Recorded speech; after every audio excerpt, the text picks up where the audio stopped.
Hi friends. I talk a lot about myself and my stories on this channel, so naturally some of those stories deal with my identity, like being a woman or a mixed-race Black person, but an identity that I've almost never talked about on this channel is the fact that I'm bisexual. And I feel like it's Pride Month, maybe it's time to tip the scales a little bit back in the direction of being an out and vocal queer here on youtube.com/ItsTimeForRadishes. So this whole month I'll be making videos that deal with different aspects of my queer identity, and I hope that's cool with you because that's what you're gonna get. So I want to tell you a story about how I present myself to the world. When I was very small, I often wore my older brother's hand-me-down clothes. See orange overalls, dinosaur t-shirts, stiff scratchy jeans, and a blue and red winter coat.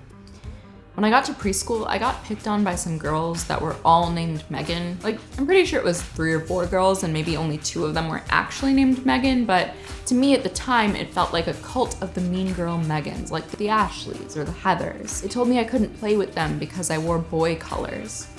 So on my birthday, when the teachers made me a birthday crown out of construction paper and let me pick the color, I asked for pink with graceful rounded edges and glitter swirls, like, fuck you, Megan, I'm a princess now. But the teasing didn't end when I got into kindergarten because I didn't always fit in with the expected gender presentation of a 5-year-old girl.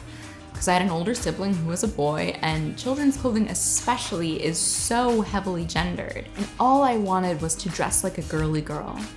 Like, I remember there was another girl in my class, her name was Caitlin, and we'd be friends by middle school, but in kindergarten she had this outfit that was like a mini Wisconsin Badgers cheerleading uniform, and I wanted so badly to dress exactly like that. So one weekend, my Nana came to visit, and as Nanas do, she wanted to spoil me a little and pick me out a brand new outfit.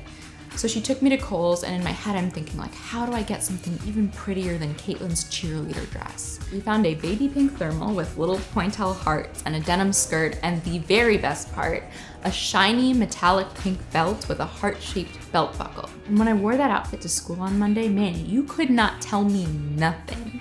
I was peak feminine, and I felt really right that way.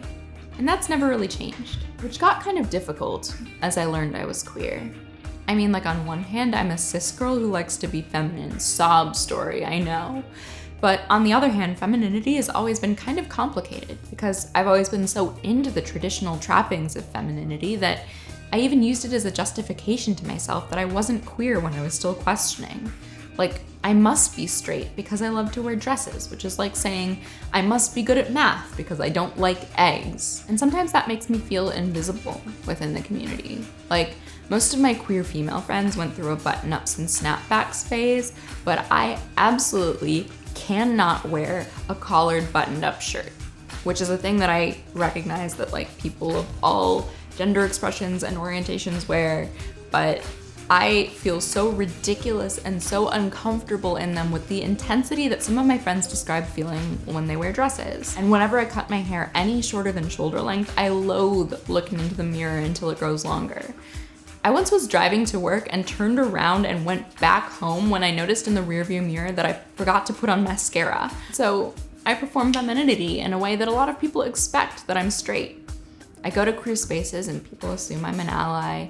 I mention my girlfriend around queer people and sometimes they go, so when you say your girlfriend, do you mean like your friend who's a girl or... But remember my shiny pink heart belt buckle outfit that made my heart sing when I was in kindergarten? I found a different version of that as I got older.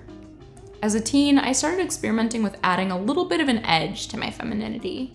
Not because I was queer, I didn't know that yet, but because I was emo. Like, I would cut my hair at odd angles and dye it blue. I would always wear makeup but with really heavy eyeliner. And I would buy unisex band t-shirts and then cut them up and sew them to show off the shape of my body more. And there are a lot of commonalities with how I played with my style then and traditional markers of queerness. Like taking the presentation that's expected of you, but pushing it a little. And my style's grown up since then, but a lot of the same sensibility is still there. Like, I once had a friend describe my style to me as hard femme, which made a lot of sense to me. So that might look like a dress with combat boots, it might mean lipstick and a leather jacket.